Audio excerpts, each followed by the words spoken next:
بسم الله الرحمن الرحيم الحمد لله رب العالمين والصلاة والسلام على سيدنا محمد وعلى آله وأصحابه أجمعين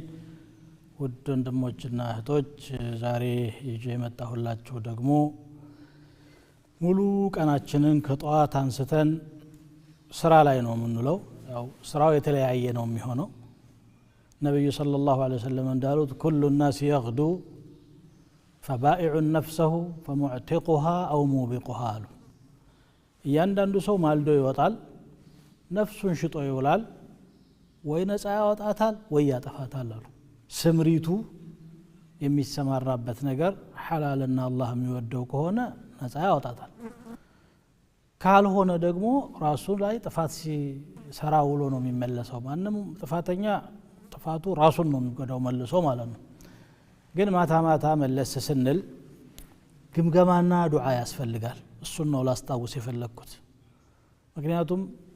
የዛሬው ቀን አልፎ እንኳን ከሆነ ለነገው እንዴት መዋል እንዳለብን እንድናስብ ይረዳናል የግድ ማታ ብቻ ለራሳችን መገምገም ያለብን ሁሌ ነው ማታ መለስ ስንል ቆም ብለን የሥራ መዝገባችንን ገልበጥበጥ ማለት ውሏችንን መታዘብ ያስፈልገናል ኸይር ከሆነ አልহামዱሊላህ አላህ ዛሬ ጥሩ ነገር አሳክቶልኛል